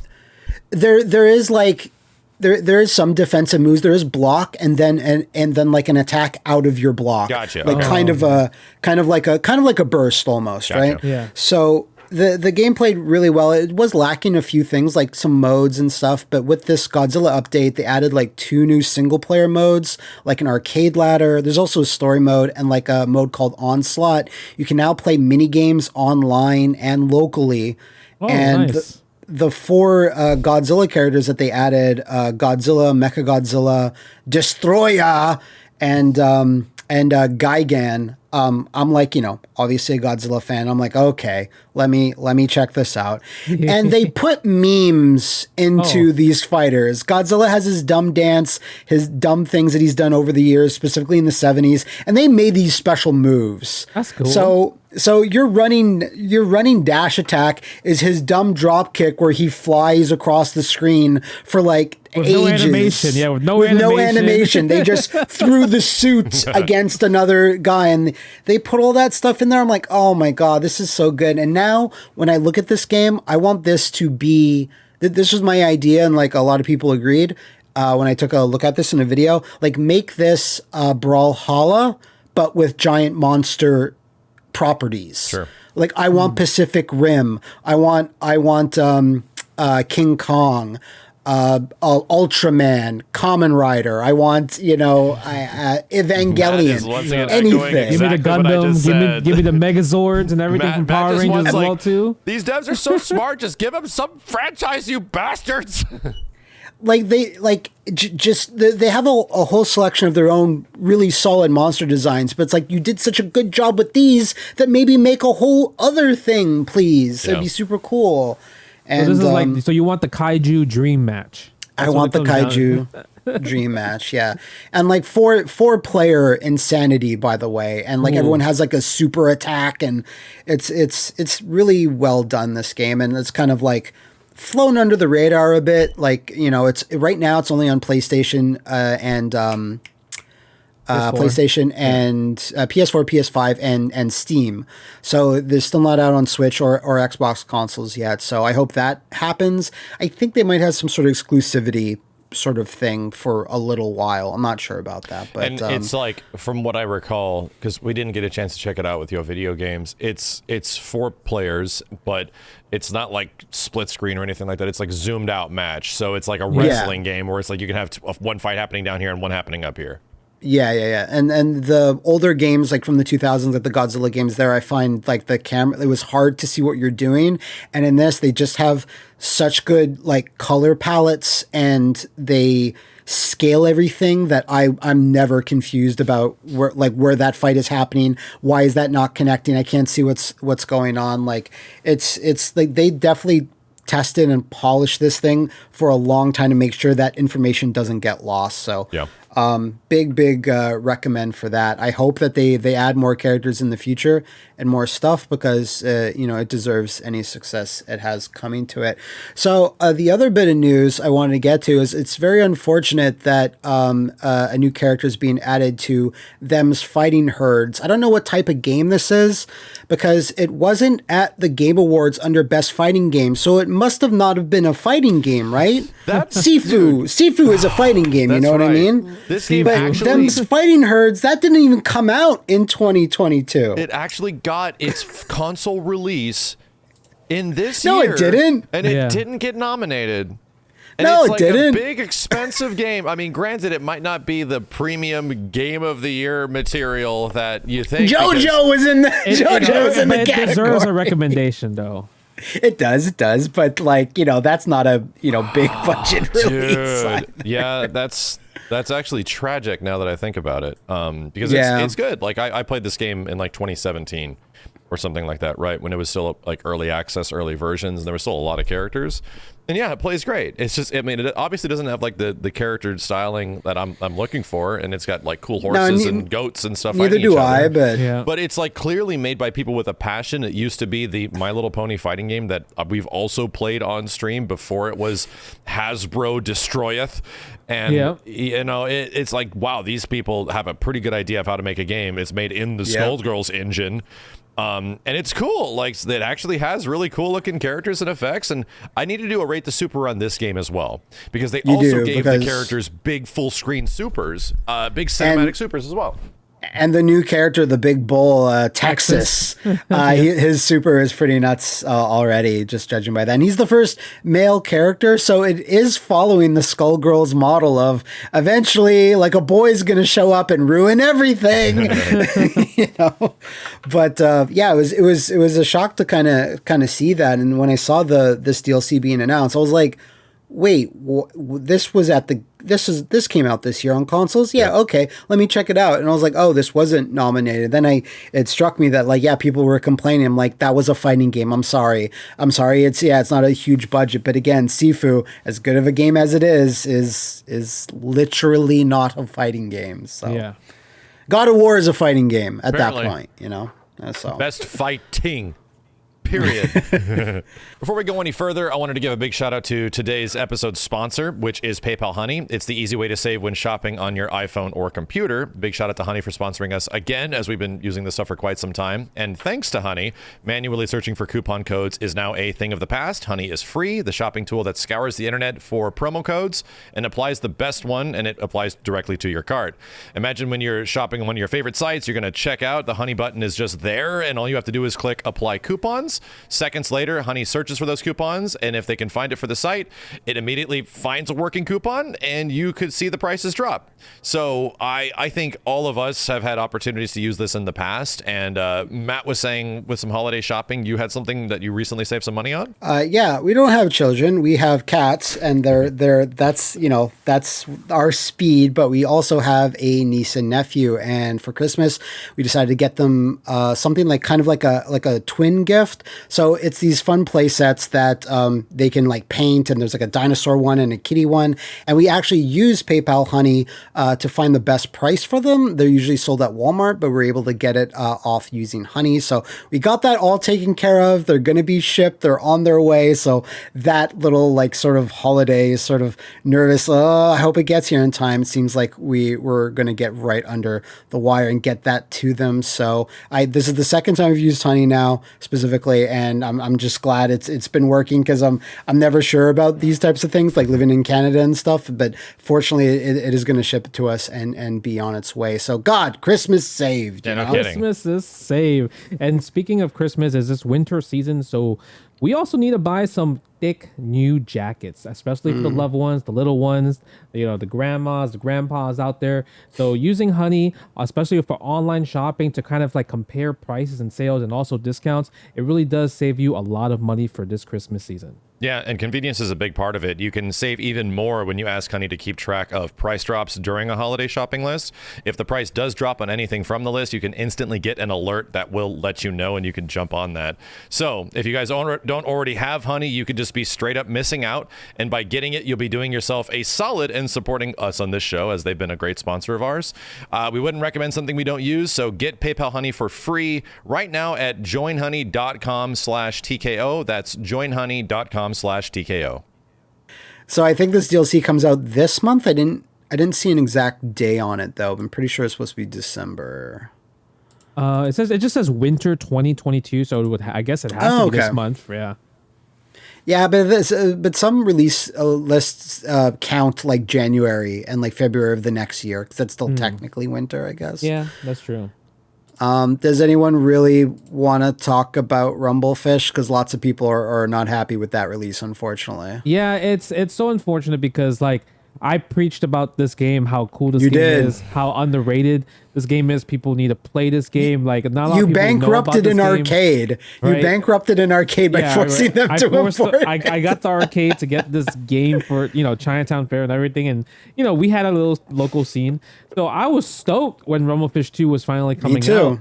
And then I had early access, like they gave me a copy to like try the game out and everything like that. And I told them about all these issues that I'm like, oh, I think there's something wrong with this port. But they're like, yeah, we all know. We're gonna fix it. So maybe it's down the pipeline that they're going to fix it. But man, the release was pretty rough. It was pretty rough. Because of the screen, because it's not 4x3. Certain combos do not work. It has that Tatsunoko versus Capcom factor. Oh shit! Like depending on your monitor, that will determine your combo. Is there not a 4x3 option? No. They chose not to put that option down. So certain combos that work in arcade does not work on this version. Online's pretty bare bones, where there's no lobby and it's just random match, and then after one match it sends you back to the main menu. So you have to go through the process of starting online all over again. And the worst part is that the DLC characters are locked. But this is arcade port, so technically they shouldn't be locked there, but they're being charged as DLC characters. And it's for 3 characters, it's like $10. Yeah. And the game is already 30, like the base game. And it's like, okay, I think I read a quote from them saying, well, we want to bring back the feeling of unlocking bosses. Like, that's fun. And it's like, that's fun, but not for extra dollars. Not like, because that's not how it would work in the arcade. So I don't know. And another quote I saw is like, when you boot up Rumblefish, for people that don't know, haven't seen the game, it's like a 3D 2.5D game. It's 3D assets, but the game still looks really fuzzy and low res. And I read somewhere that they're like, oh, well, we wanted to keep that in that like early 2000s look. So I'm looking at it and I'm like, it's like low resolution looking, and I'm just like, okay. Yeah. So unfortunately, if you look at this version and then compare it to the Fight K2 version that they used, the Fight K2 version looks extremely more polished. Yeah. Well, I'm sorry, Justin. That sucks because you love this game. It was fun. I mean, they've been adding this tournament at Frosty Frostings, right? Some tournaments are trying to use this game at their tournament, but it's kind of tough. It's a tough decision right now because a lot of people don't know what they want to do. They obviously they're complaining about it. They're hoping that the devs are going to fix all these issues that people are finding. So yeah, I mean, I think the major fixes needed is probably like a better online matchmaking system. Obviously giving the game the option to change 4x3 so combos actually do work, and take out the whole fuzzy thing. Like, it just looks weird. Again, if you want to do that, that's fine. Lots of games have like filters and things, but why not have the option? Not default. It shouldn't be default. Not default. So yeah, but it's like Rumblefish is still like really cool. Like I have the game too, and I'm playing. I'm like, oh yeah, I've only played this like once or twice ever before, and you're playing it, and like if you're a really really casual fighting game fan, maybe this might be up your alley. But if you're going to put serious time into it, especially online, is like the main thing. And it's like, yeah, maybe wait. Unfortunately, until they've done these improvements, additions. The boss DLC stuff is obviously not great, but I think like of all the issues, maybe that's not the worst. I don't know. It's pretty bad because it's bad. In arcade, how to unlock them, it's like Mario's Capcom 2. Eventually, it just unlocks by itself. So yeah, I guess this is pretty much locked. If you buy them, are they not? Like, do you still have to unlock them? No, I think it's. I don't know. Okay. But I think it's more of like you buy them, they instantly become available type of thing. Okay, because at first I thought you have to buy them, and then they're like, now you have the ability to unlock them. That'd be crazy. Oof. Okay. Sounds like an impressive list of bad decisions. Yeah, that sucks because it's Rumblefish. I know, and then it's the crazy. I don't know if you saw the Breakers Revenge tweet. They jabbed them. They jabbed that Rumblefish. I did not see this. What they say? God. They said, okay, we are launching a game that actually works. So that's what they said. Something along that line. And I was like, wow, what a freaking jab right away, man. Beef. Oh, love it. Fighting game beefs come back. come back all the time. Yeah, but with crazy. publishers, like, yeah, imagine Arxis just starts dunking on Capcom on Twitter. That'd be hilarious. Yeah, our online works with if you buy this game. Speaking of which, Harada was doing something very similar recently, giving some information and taking jabs at Street Fighter, which is they have a history. They have a history of doing. Yeah, Harada specifically said when they finally showed more stuff to Tekken 8, he was on stage and he was like, unlike some of our other competitors' games you might have seen lately, we're gonna have substantially more characters at launch than they do. Damn, that's great. I mean, we might as well talk about the next one, Tekken 8, right? How do we feel about it? Well, I'm not sure you guys remember, but when we talked about the first trailer that they showed, I was kind of like, yeah, I mean, that looks cool, but I mean, there's not a whole lot there for me to get excited about. Like, I need to see more. And I was, like graphically it looked good and stuff, but I'm just like, I need to see more. This, as brief as this trailer was certainly still way more. And you're just looking at a video of Jun Kazama and you're like, okay, this is probably all. I got hype. Yeah, that part hyped me up. But I thought like that's going to be it. This game is way, way in the future. They've done no work on it whatsoever. Oh, wait, here's like 6 characters. Yeah. Here's actual gameplay. Here's rage arts. And I'm like, oh, damn, okay. It is. So now I'm super hyped. It's a good trailer. It gets you pumped, but it feels like right as it ends, you were just ready as it gets going for more gameplay. Yeah. And even, Harada said the same thing where he's like, at these Game Awards events, you're only given so much time. And they literally showed like a bunch more footage showing all the supers and stuff like that and how like stuff actually works, but then followed up and was like, don't worry, we'll be back for the Amsterdam Tekken World Tour Finals at the beginning of February. So a little bit like a month and a half away. They're gonna have more stuff to likely show off, maybe more characters. Okay, because I was blown away seeing like character, because when we saw the Jin versus Kazuya like first trailer, that's Jin and Kazuya. So now we're seeing other characters like, oh, here's brand new like designs for characters you wouldn't expect. Like Paul hasn't gotten a default redesign since Tekken 4, I don't think. No, so now just seeing not as far as like overhaul. Yeah, and then even Law, like wow, okay, you look so much cooler than normal. And like look at Kang, man. I don't know what you're talking about. It when you look at it, like he's got like different ish pants and he's got like extra wraps around his arms, and I was like, yeah, I could see a Liu Kang in there as well. I think the reason there's like that perspective that people have is that Mortal Kombat over the past 10 years has continually and progressively looked better and better and better. Right, where Liu Kang, okay, if you're going to tell me that dude looked like MK9 Liu Kang, I would argue with you. But he doesn't. He kind of resembles like MK11 Liu Kang, because MK11 Liu Kang has gotten closer and closer and closer to the Bruce Lee-isms that sort of represent what his character is, and they can visually show that. I would argue that Tekken has not really looked that much different visually. Since you are Tekken right. 6, right? It's been since like 2008 or something, 2009. Tekken 6, even Tekken 7 doesn't look that much different than Tekken 6. It's much higher resolution, but it feels like the core of like the character models even, and a lot of stuff carried from Tekken 6 to Tekken Tag 2, almost directly over a small bump, like a little jump in visuals over to Tekken 7. So this is the first time Tekken has looked like different, but does it look that much different? Nah, there's some arguing there. It does not have the jump from like MK10 to MK11 or like Injustice 1 to Injustice 2. Like you are right, sir, in that like the core of its art style and its designs always has stayed the same since, I'd say, even like Tekken 5. Yes. Like obviously there was there was a jump there, but pretty much every Tekken, and I've had this conversation with people a lot over the past few days, because everyone's having this argument of like, well, why doesn't it have the same graphical jump as Street Fighter 5 to Street Fighter 6? And I'm like, because Tekken has not had that since like Tekken 5, bro. Like Tekken 5 has been the basis of what Tekken is since it came out, and every single Tekken that's followed up ever since has essentially been derivative of visuals and design of Tekken 5. And that continued all the way till 7, all the versions of 7, and now it's going directly into 8. Is it substantially better looking, like on an individual character level, than 7?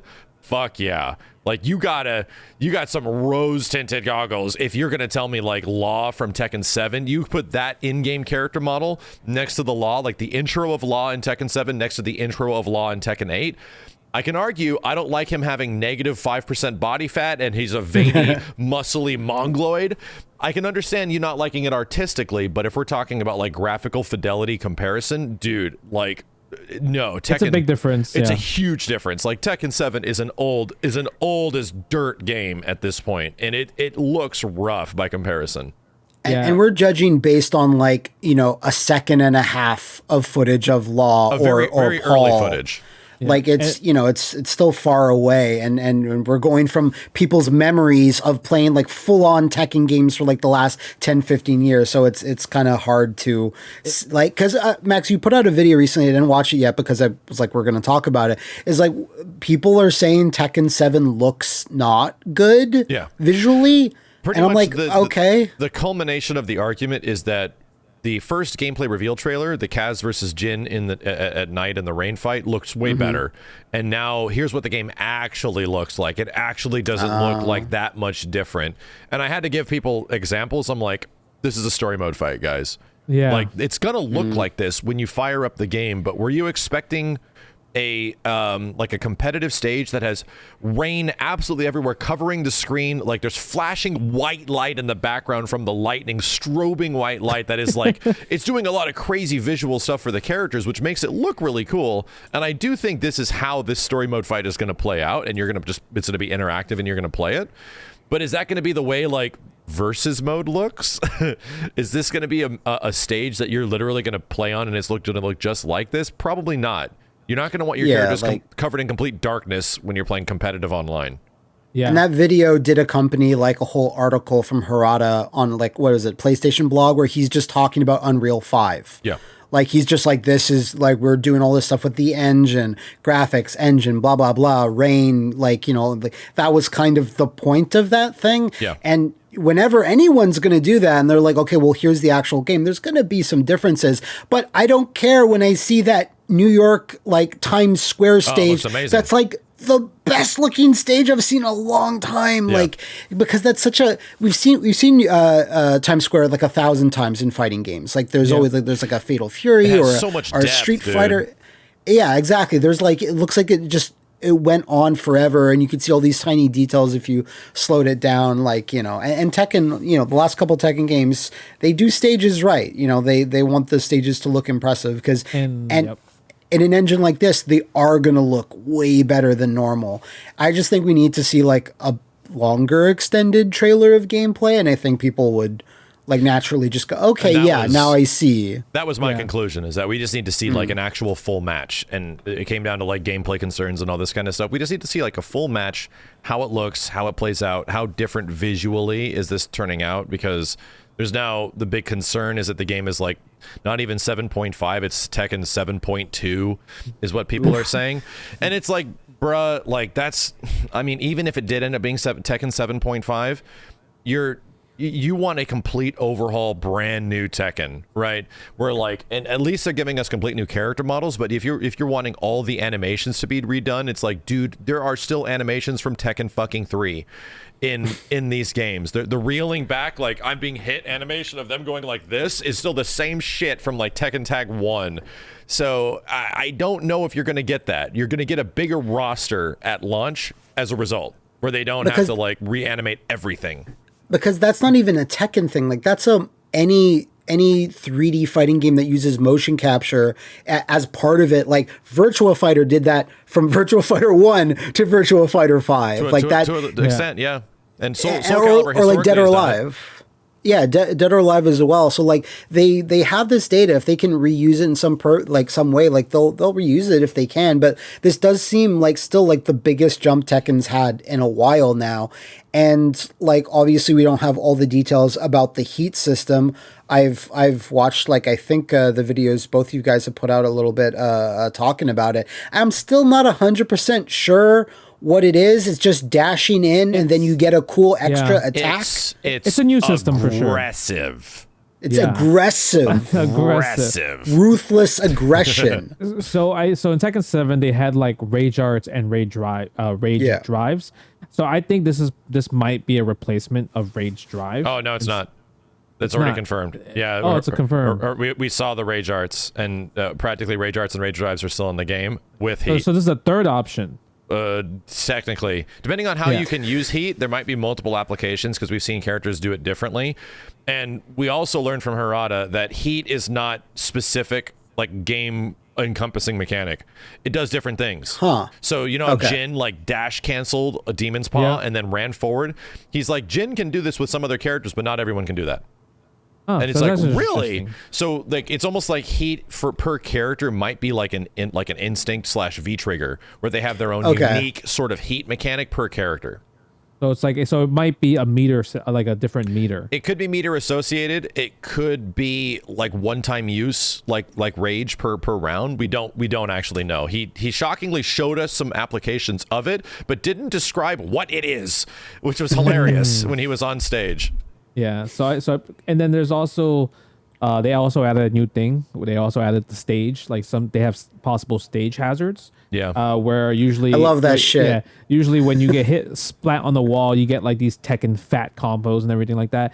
So they did nerf that from the last previous Tekken 7 patch where, people just don't feel as helpless on the wall. So now it's more of like when you get splat on the wall, maybe on specific stages, the one they showed in the trailer, you get this explosion effect where you fly up in the air like you got hit by like a bomb in like Smash Brothers, right? And they also confirmed that you can manipulate and modify the stages as a result. So instead of OG Tekken 7, when you get knocked through a wall, the wall just blows up, you fly through, get a combo, right? Now you have to blow up the wall first, and now there's an opening over there. So you have to knock somebody off the stage and probably get a Tekken 7 situation, like where you follow up, jump down, and follow up the combo. So that's confirmed that there's almost like DOA like stuff where, oh, now this side of the wall has been manipulated in some way. You can now knock them out. So they made a 3D Guilty Gear Strive wall. Sorta, yeah. Where maybe we don't know like how big the damage is or if you can follow up with a combo after the explosion. But each stage or stages will have things like that, where they'll have like interactive elements, and it is just Dead or Alive. Let's just call it what it is. They're doing DOA stage interactions now in Tekken, which is cool because that was always something that made DOA, going all the way back to like DOA 3 and DOA 2, look amazing. It would make sense because they technically sort of did have kind of like a subtle Tekken's like DOA like stage transition with Tekken 7 depending on the stage. Some stages like had the wall break. I think that was like Geese stage, and then you even have like the underground one where you keep going down ground crush, that ground crush. So I mean this is more of like the next level of stage like transitioning. For sure. What's that, Max? Did you say KI2? Oh, you didn't? I'll make the reference for you. So if you recall in KI2, there were those barrels on Orchid stage and you had to blow them up on the left side. And once they've been blown up, then you can get the knockoff. Same thing with Saberwolf stage. You needed to break open the wall on the right side. Then that opened up the well. Then you can knock someone off in there. So nice that Harada put that reference from KI2. I think KI didn't have anything. Tekken, so. It didn't do anything gameplay wise. It was just neat fluff. Yeah, right? It was fluff. Yeah. Nowadays, it's like, you wouldn't do as much fluffy stuff. Now they like directly integrate it into game, which is good. Like Tekken's always about interaction and how much interaction there is per moment, per second. And now that's just adding even more with the heat stuff and everything like that. I'll say myself, like, I played quite a bit of Tekken over the past like couple months. I took obviously a couple like month break because everything came out in its mother. But when I was like sitting here doing the ranked grind and getting better and getting a feel of the game, I started to understand like, oh yeah, this is just the best footsie fighting game there is. It's the encompass, like the absolute encompassing of what people love about footsies is just Tekken. Like and it feels great. And there's only so many interrupters to that like wonderful feeling. And it's rage, right? Rage is a big interrupter to the sudden moment. And now it's like Tekken 8 is offering more interrupters, right? More aggressive things that'll just get through that shit. Aggression. And yeah, it seems like immediately concerning, but my big thing I just want some things to look different. The biggest concern I had is that Lars combo that Lars does is flashy and pretty. That is the same goddamn thing he does in Tekken 7, dude. Like, that's why I thought it looks the same. it's the same shit. So I just want there to be like the structure of combos. We can still have like screw combos and like the bound stuff. Like we can still have those things, but the structure of how some of these attacks work, I hope changes. I hope we just don't see the same B&Bs all over again.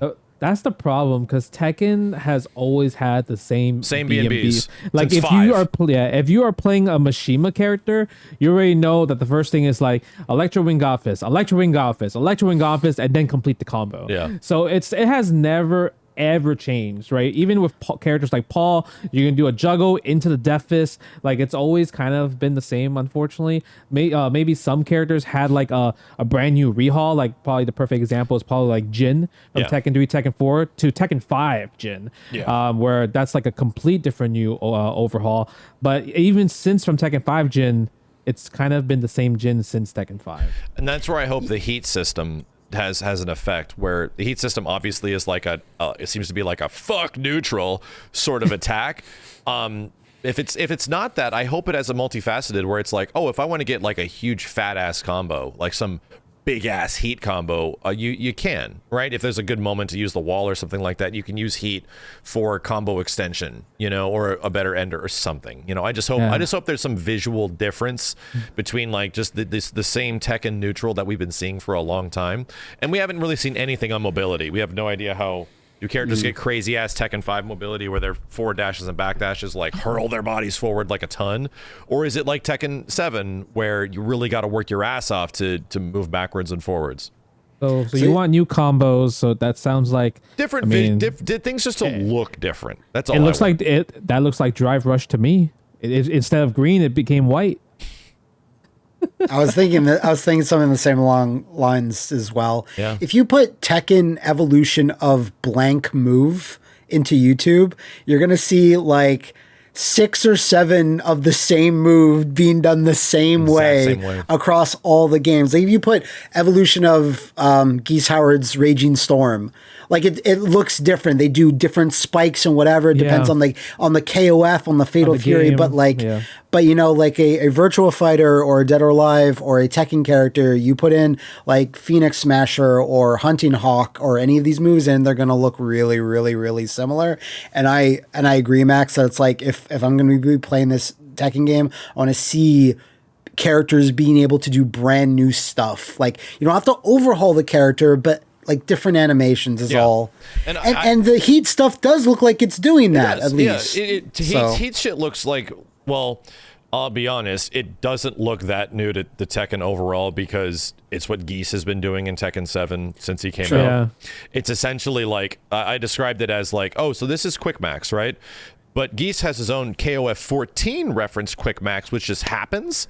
No, what's going on with the heat stuff we're seeing in Tekken 8 reminds me of KOF 15 Quick Max, where there's like a slowdown moment. There's like I am quick maxing. My character is now going to run forward like automatically and do this thing, where there's like a beat to it, right? And in old KOFs, like, and even Tekken 7 Geese, boom, they just fly forward like immediately, you know? Yeah. So it's sort of taking a beat from KOF 15's Quick Max, where there's like charge and then they run forward after. They give you like a moment to solidify. I'm doing the thing, here comes the follow-up. And that's exactly what heat mode is. Like, it's like the punch happens, the character goes back and goes, ah! And they run at you like a feral dog, and you have to like hold this shit after it happens. So yeah, it definitely has shades of KOF 15 Quick Max, and it looks different, but is that really that different compared to Tekken 7? No, there's some characters' rage drives and stuff like that already did shit like this, where you could cancel out of a move, go in and get like a mix. Not everybody,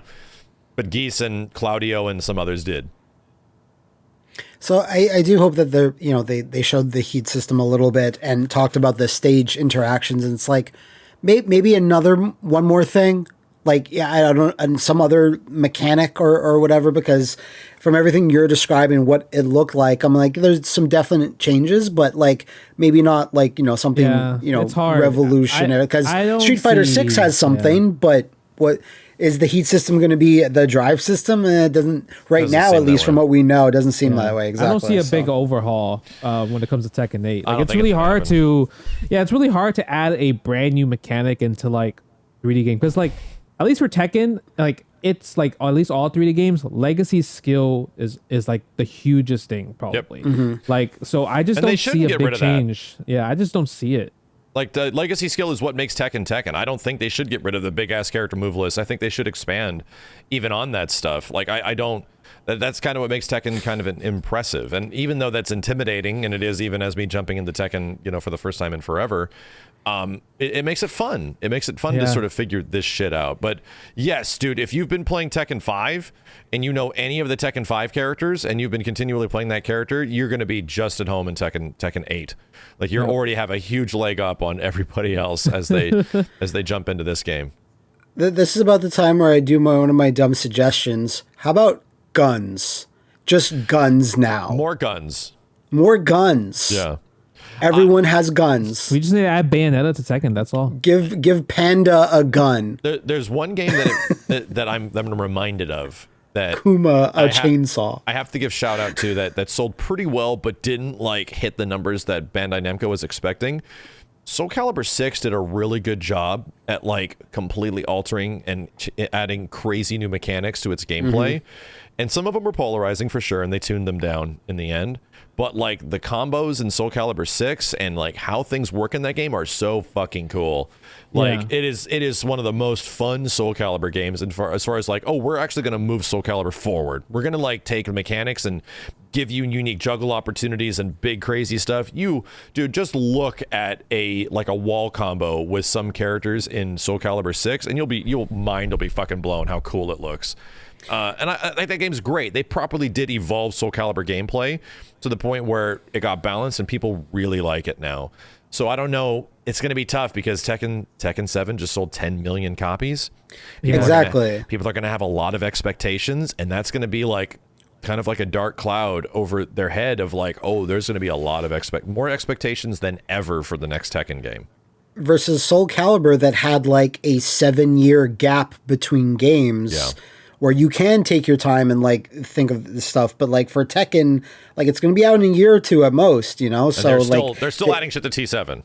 Exactly. There's like a new patch for T7 like last week or something. Yep. So, or this week rather. But yeah, like just thinking about Soul Calibur, it's like, yeah, it didn't sell all that well. So it's like, it might be a long time again before we see something new on that front. But it's like Tekken is, when they announced that Tekken 7 sold like 10 million copies, I'm like, when? Yeah, when, for reals? Like, I remember seeing a big number being bandied about, but it was something like, it's now the second best-selling Tekken. But now it's like the best-selling Tekken. Like, I think that... Yeah, damn. Yeah, and it's so there's like some scale to that. Like the time in between Tekken 3 and Tekken Tag was relatively short. Tekken 3 came out in 1998, Tekken Tag came out in like 2001. And Tekken 3 managed to cram out like 8.5 million sales before even the follow-up game came out. While Tekken 7 clearly has had more time and more chance to go on sale and stuff like that. That's just the way games are nowadays. But that still is a thing. You got this many people to pay like the full price for the game and then download and play it, right? So it is still impressive. Like no other fighting game has achieved sales like this, even with discounts, even with time over time, next to a NRS game or a Smash Brothers. Like Tekken, more than Street Fighter 4. Like Tekken 7 is actually astronomically popular. Yeah, it's and it just kind of snuck up. Like not that it doesn't like deserve it or whatever, but it just seemed like that came by really fast. I guess it's like when something's popular and it's been around, they keep adding content. It's like someone eventually looks at a game and goes, well, there's like a jillion characters. There's just tons of shit I can do now. And, I'm sure sales probably helped too. I'm sure Noctis helped a whole lot. Yeah. All these different DLC characters. Walking Dead Man. Walking Deadman, why not? So that's all the news there is this week. No other fighting games were showing off anything at the Game Awards, so we can just wrap it up. Yeah. Oh God, we haven't even talked about Street Fighter 6. Oh shit. Damn. Well, Street Fighter 6 was a pretty crazy announcement, right? They showed off 4 new characters, arcade release, pre-order colors, the Popeye box art, and They announced the Popeye box art. yeah, and then beta number 2 this weekend. Yep. Yeah. Well, I mean, the next weekend by the time weekend most when you people watch have this seen video, this, yeah. unfortunately.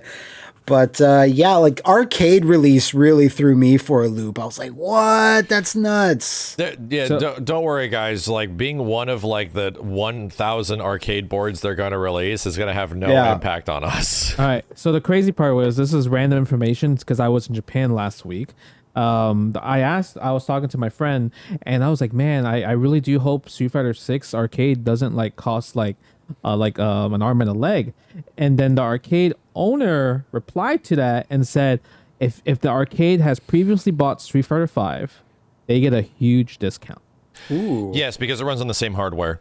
Yeah. And that there was this big argument of like, oh, is Tekken 8 going to have an arcade version? And as soon as they were announcing it's next gen only, I'm like, no. If it's next gen only, no.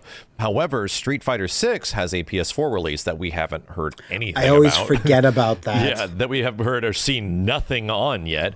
But that means that it can run on the same, I think it's a Taito board that runs PS4 games that also runs Street Fighter 5 Arcade Edition. So, or arcade type arcade is what it's called. So that means that, you can technically run the same game, same visuals on that version of the arcade board hardware. So that makes sense why they're going to give them a discount, where it's like, okay, yeah, if you already have Street Fighter 5 type arcade, you can now just upgrade to this because you don't need to buy new hardware. Yep. So that's pretty darn awesome. And I think a lot of people, I mean, that just brings back possible life in Japanese arcades. Because when I went, it was like some arcades were pretty dead. Like all the Street Fighter 5 games were just completely, nobody was playing. So it'll be nice to see a full on arcade after that. Yeah, I mean, like I always find it like kind of weird when this was announced, because we did have a conversation where we're talking about the differences between arcades here versus Japan, and it's like, yes, people still aren't playing because someone goes, well, I can't really play Capcom versus SNK 2 at home easily, but I can play it here versus I can just get Street Fighter 6 at home, so like, and I live just, however far away. So why would I really Why play would it? you go and spend like 50 cents to $1 just to get beat up for a couple rounds, and when you're at home and it doesn't cost anything? It costs you just the full price. Like, it's hard to ultimately realize why there's no arcade industry anymore, except for classic things where people can't play each other online reliably. And there's actually a scene here. Like, this makes sense. Street Fighter 5 never doing well in Japanese arcades makes a lot of sense to me, because you just play it at home for cheap, and you have access to people to play, and you might just get lucky if I go to an arcade. Like, I ultimately realized, like, okay, the arcade scene is dead when I practiced up super hard for Marvel 3 Vanilla, right? And my arcade had, like, arcade version cabinets for console games. So Street Fighter 4 was obviously big. They had Tatsunoko versus Capcom put into an arcade machine. And I was like, oh, they're doing the same thing for Marvel 3. Marvel 3's out. This is dope. I'm going to go straight to my arcade to go play a bunch of people that are going to be playing Marvel 3. Shit was barren. Nobody there. Nobody was. And that's when I ultimately realized, I started thinking about it. I guess this makes sense. Why would anybody, like, my ultimate goal of playing arcade games is like, I want to do cool shit and show off in an arcade setting, and this is going to be great. And there's no one to show any cool shit to, because everyone's just home playing online. Yeah. Because why would they spend money on a pay to shit. Maybe the box art is so bad people won't want to play the home version and play it at the arcade. I like the way you think, Matthew. So the Popeye the Sailors, man. So there was a lot of news. What was of all the characters that were in the trailer? Because everyone looks great. Like, we just recently saw some new stuff. Like, I last reviewed this and we didn't see all the gameplay stuff, but DJ has so many crazy ass gimmicks now. I'm like, wait, he's got a fake Sobat, like, or what the heck, his fake Sonic fire, Boom. Yeah, he's got literally a juke and sway where he can like move in and out and like do different things out of it. And it's like the same thing for like Manon. She can like grab you and move you closer and then command grab you and make you guess. I'm like, oh my god, they have so many gimmicks now. Like, Manon. I still think, like, of all the character designs that I was not thinking was going to be really cool and probably come out kind of weird, was probably going to be Marissa. and then you actually she see looks her so in game, good. and she looks so sick, and she's Like, actually Yeah. a juggernaut, like style character. I'm like, buddy. And in the trailer where it's like, how are you going to introduce Marissa to people? Have her grappling a lion to death. So dope. And her stage is just like, oh, look at all these Roman gladiators just huddled around. You're like, that's so cool. Like, and again, it's weird too, which is the nice thing about it. Something I noticed in general when you mentioned DJ, it's just like everyone's stages, like these new stages, they're just colored in such a way where I'm like, They're beautiful. You can see the stage, it has a mood, the characters pop on it. It's like that little problem I mentioned about Guilty Gear Strive, where I find the characters often get lost on certain stages, particularly the winter one and stuff. I know what they're going for there. It's like, oh, the stage's lighting is affecting everything. But sometimes it just, for me, that's just a visual quirk. And I don't have that problem with any Street Fighter 6 stage so far. And these new ones, like even Manon's is like at a French carnival. I'm like, that's really cool too. You can see that's the Eiffel Tower also, in the background. yeah, it's just, oh, I like even Street Fighter 5 had its fair share of plenty of good stages and some kind of like weird ones too. Yeah, but like all of that looked good. It just encompasses like the world warrior aspect of Street Fighter, where like you really get a feel of like where they're from, like in this stage and stuff like that. And for some reason, I feel like that's missing in Street Fighter 5. I don't know why. You don't get, like, at least with a trailer, like when they go to each character, they're like Italy, France, and everything. You actually see them acknowledge that we're going to a different place. Yeah. Street Fighter 5, it's like, okay, you could tell this is like, I guess, Hong Kong with kind of like the Chinese characters in the background. Yeah, and then you got like a London train station, I guess. And yeah, but the waterfall, where are we with the Kali stage Auckland. Waterfall? I don't know where we are there. I think it's New Zealand. It's supposed to be New Zealand, yeah. Is it? I think it's any character, like there's multiple characters from Japan. They're probably going to have one, maybe two stages for Japan. Now, it's so much work, but would I like everyone to have their individual stage? Yes, but it's a lot of work. But for anyone that is in one particular, like there's no other characters from Jamaica other than DJ, so DJ gets his own awesome stage. And I'm assuming that's what they're going to do here. Like characters will share multiple stages. It's kind of been like that since Street Fighter 3. Yeah. Right? Yeah. I can see like Chun-Li and Jamie, they both share the same stage. Yeah. Right. So the nice part is that throughout what they've shown so far, it does feel like the stages have a unique identity. And they really do. You do feel like clearly like, oh, this is the origin place of this character. And I think having the World Tour mode sort of helped that, where you obviously are like, we got confirmation that World Tour isn't just Metro City. It seems that World Tour is like, yeah, you're also going to go to France and you're going to go to Italy in World Tour. And it's like, oh, wow, cool. But we're still assuming there's not going to be a hub in these other cities. Like, that's still my feeling. Like, there's not going to be, like, there's going to be maybe stuff to do, like doing eating mini games from food around the world or something like that. I mean, that mini game is pretty smart, by the way. If you look at the World Tour page, I'll actually just throw it in the chat right now. If you guys look at this and go down to travel the world, if you scroll down, it says Italy, USA, France. So I'm assuming we've seen Metro City and you run around Metro City. I'm only assuming you're going to be able to run around Italy and you're also going to be able to run around France. That's so much. That's a lot. Like, I don't see them making all those assets. Don't question it. Just let us know. have it. I want you to be right. Yeah. Don't get me wrong, but because like, Metro City had like a Chinatown and stuff like that. It did have a Chinatown, yeah. Yeah. So I mean, I just remember when for the Dalsum and Blanca and whatever trailers. Yeah. It was like, there's a cut scene where you talk to Blanca and Dalsum. Yeah. Go-to place. And I think we're theorizing that at some point in the story, you get the option to take a plane and where do you want to learn stuff for your avatar. Yes. And our feeling was at the time, it's like, oh, well, maybe you just go there and it's a cutscene. Maybe it's like a few fights we don't know yet. I want this to be true, but I don't see you walking around a fully 3D hub in other countries. Yeah. Maybe there is, but it's got to be really small. Pretty small. It could be just a cutscene and then you just fight against the character. Because like in the beginning of the Street Fighter 6 trailer, you see your avatar walking around DJ's like stage and everything, right? And you could tell it's a cinematic. Cutscene, though. Yeah, you could tell it's a cinematic, but Like it might just be like you meet up DJ, you do some type of like fight or maybe a mini game with like dancing Training and stuff like that, and then that's it, right? So it's very possible that could be it. Yeah, but like, do I want there to be a little neighborhood you can walk around? Yeah, but it's like, with the way games are made today, it's just like really unlikely. You know what I mean, for like an extra mode. And the 3D Mortal Kombat games, like games didn't take as much, and plus the Deceptions Conquest mode looked awful. Like it was bad assets made quickly because that's the only way they could do it. And in the RE engine, it's just a lot of work. So you're saying that. Because obviously you go to Japan at some point. You literally there's a Japan stage with Ryu, and you get you seeing Ryu like studying, and he does the pose and stuff. You know, obviously going to run into E Honda as well because he's from Japan.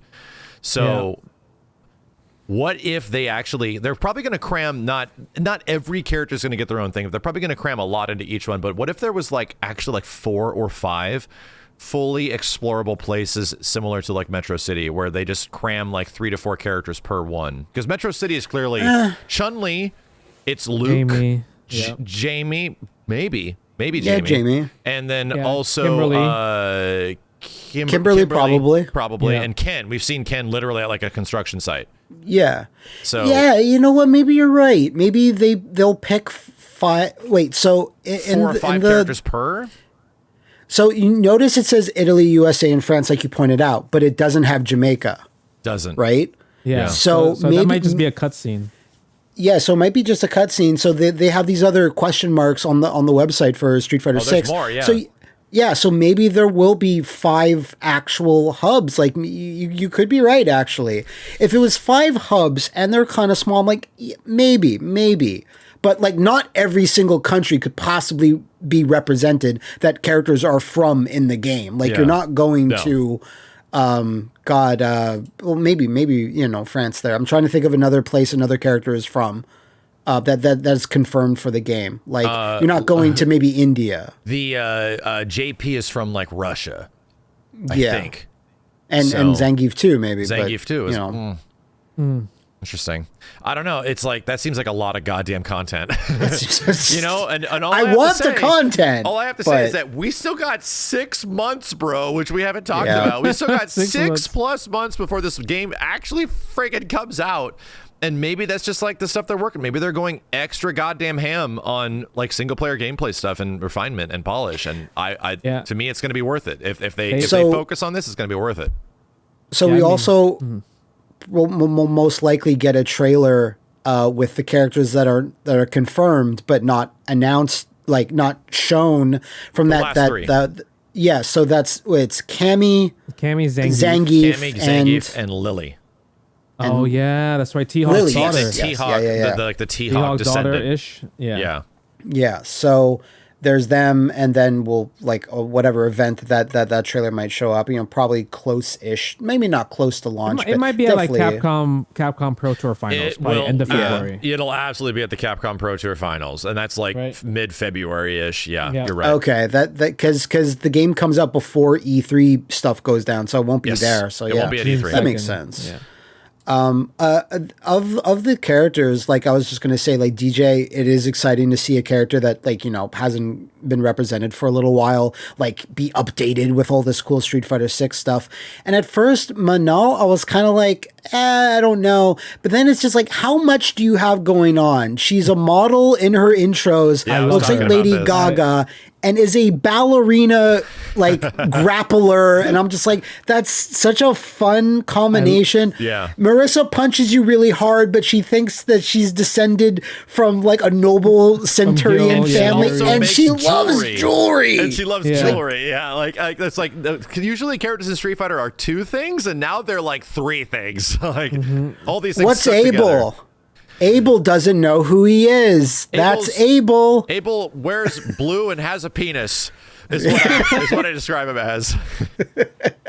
I mean, like, you know, they kind of mix it up where it's like, oh, El Fuerte loves cooking and is a luchador. They would do that stuff, but it's just like, I don't know what it is about all these new characters that's hitting like every single one so far for me, where I'm like, there hasn't been like even Luke. When I actually played as Luke in the beta, I was like, I thought I had fun with him. She's not that bad. I mean, the problem, and I talked about this on Twitter, and I was someone's like, no, I like Luke. I'm like, it's not even so much him. It's just Capcom's insistence to make him the star. Yeah, and it's like when. Boy. The poster boy, you have to let people decide. It's the same thing with Lady D in Resident Evil 8. They didn't know people would gravitate so much towards her, and didn't, build the game more around that a little bit. You probably could have, done better by that character and how much people responded to her. So when you're saying, look how cool this character is, that sometimes doesn't work. Yeah. And that's where Luke gets a little blowback. But if you kind of just let, like, Kimberly, Jamie, and Luke, like, treat them all equally in the marketing, I think people would have picked out who they liked better, and Luke wouldn't get nearly as much flack as they do. It also doesn't help that he was Street Fighter V man. Yeah, that actually hurt him. It hurt because, like, now everybody plays the character, everybody complains about the character, so he just has a negative reputation, just throughout, like, from Street Fighter V leading into Street Fighter 6. Like, everyone's just already tired of Luke. Right, that's because, like, Capcom made him so busted and broken. Like, he went from top 1 to top 1 after the nerf, so he just stayed the same. I will echo your sentiment, Matt, and we had this conversation on stream about it, where it's like, yeah, I don't think there's been a Street Fighter game in a hell of a long time where the majority of the new main characters hit, where they actually all seem really dope, and there's more new characters per capita of any launch Street Fighter game in Street Fighter 6. We have more new characters than, like, ever. I think it's like World Warriors, then there's old characters, but they're returning, like DJ and Cammy, and then, like, the second biggest is all new. And, like, we still haven't seen, like, much of, the characters that we were talking about today, like, especially, like, JP. I've seen the least amount of him so far, but even then I'm like, that's a cool character. Cool now he reminds me of Rugal. He's really cool. Like, I'm like, it's a cool Rugal looking dude. Now I'm like, kind of guy. And so I think almost like everybody, and then you especially got to go back and realize that, Kimberly, Luke, and Jamie. And Jamie, yeah, I'm trying to think if there's anybody else. They're all new characters technically, and they've all, like, relatively hit in the ways that they need to hit. I think Luke is the only one that is technically up to scrutiny because he's not technically new, right? He's now a veteran character because of Street Fighter V. But if you want to talk about, like, Kimberly and, like, Jamie and stuff, and those early roster members that have filled it out, dude, they're great. Like, they're fantastic. They just feel like they naturally fit in this world. And I don't know if I could say the same about the launch, some of the Street Fighter V newcomers. Obviously, Jury, hit really hard. But if you think about the other SF5 newcomers, you had, like, Abel. C. Viper did pretty well, in my opinion. Fuerte is, like, okay. He was just fun. Hakan is definitely an argument to be had there about how wacky. There's a conversation. There's a conversation. But even if you go back to, like, Street Fighter V, Rashid was, I think, the diamond of that game. Like, Rashid was the one that he probably should come back. He's cool, and he's got a cool play style. But then you had, like, Laura, and there's a conversation to be had there. Yeah, you had, like, Abigail and Nikali. And the biggest jobber. Yeah, and it's like, ooh, there are some, and then you have Ed, and then you have, like, Colleen. There's some characters landed flat on their fucking face. And you have Manat, who's great, and then, like, so Manat, of course. There are some high highs and really low lows when it came to new characters in Street Fighter V. I think that's fair. And then you go back even Rufus, further, though, right? You go back one more in the Street Fighter 3. Nobody liked the new characters. Who the fuck Sandbag are all these people? Rufus. Yeah, Rufus. I forgot about Rufus. There you go. We all like Rufus. Completely forgotten. But I think what's crazy about, even though, like, all the new characters, especially the latest trailer, it hit so hard. Like, I was really impressed with DJ. Like, even though he was a returning character, I think the best thing about DJ is that he's not known as a Guile clone anymore. Like, he has his own identity. People are just like, he's not Guile anymore. Like, he's not Guile number 2. Right. So the fact that that's the case, that really, he's pretty much a brand new character all of a sudden. I felt like DJ was, like, the least impactful because he's not going through much of a change. He's just saying, well, like, let's party, like DJ. I'm like, okay, so I get it. Like, DJ isn't changing too much. His visuals are obviously different. But then when they started actually showing his gameplay stuff, when he has, like, fake fireball, and I'm like, oh, that's different. And now he's got, like, this entire like duck and weave sort of, like, dance in and out mechanic. I'm like, Okay, this shit is sick, man. Like, okay, like now that like these gimmicks are being shown, every character has their own unique gimmicks that they can sort of do. It makes it great. The characters get way more identity than they've ever had before. And I think like DJ actually, like, as soon as I saw that like lean in and out and he can like do overhead or go back in, I'm like, fuck, man, imagine what this is going to look like when people eventually are good. It's going to be so dope. And then the crazy part is like this is just off, like maybe it's possible, maybe this is theory. His super looks like it lasts for a really long time, so it seems like it might be a rhythm super where you might have to press yeah, it's like a Neo Deadly Rave sort of super, right? And then you do more damage to it because of like, I guess maybe like he's a rhythm character, so it's very possible that that could be his super, and that would make things a lot more interesting as well too. Just like overall, like there was a lot of information thrown. It's like the release date, the pre-order colors Justin mentioned, collector's edition, the collector's edition. Now I can't believe I love that collector's edition. I can't believe I made the sort of prediction. It's like, man, I really hope they announce those tiny shitty figures you got in the collector's edition of Street Fighter 4, like either Ryu or Sea Viper. And they're so bad. And then they're like, well, here are our figures of Luke and Kimberly. But Capcom kind of learned their lesson and teamed up with Pop-Up Parade, who makes really nice basic figures, but they look cool. And those are the ones that we saw for Kimberly. And like, yeah, they look super cute. Like they're not posable or anything, but it was a pretty strong. I kind of just want that Mad Gear collector's box. Like that thing looks so cool. I kind of wish that was the box art. It just says Mad Gear logo on it or something. Yeah, it's I do enjoy the collector's edition just because like it's I mean it's a huge step up from the last one they did with MVCI with the Easter eggs. So the Kimberly and the Luke figure, yeah, I'm pretty excited for that one. Overall, I think like Street Fighter 6 is shaping up. I'm sort of shocked that it already had like a good showing several times now between like characters and new content and all this stuff. And like the weirdest part was that 6-month time frame where we just got even more stuff and it looks great and the game keeps looking better and characters are doing even more crazy and dynamic things. I've been saying for a while, dude, we already feel like we have a grasp of this game, and we haven't even seen how the majority of the roster plays. We don't even know how Dalzim's going to be converting something from full screen and whooping our ass. And now just getting the perspective of new characters really is like, Street Fighter 6 is shaping up to be something super special. And we have 6 months where we don't even know what the hell's next. Yeah, there's lots of time to change that box art, Capcom. Don't worry, 6 months is a ton of time. I'll do our Popeye impression. They're playing like Felicia versus Bishamon, and if Bishamon ends with a certain move, you just cut Felicia in half. Did you make sure to see Orchid's thong? Here's 30 more chances as she spins around. See, you've got the Batgirl shirt on, and you're wearing a Robin t-shirt. Batgirl and Robin to your Batman. And Turtles is like Star Wars in the, like, Star Wars is a 70s thing that ran into the 80s. Turtles started in the 80s, but really grew in the 90s.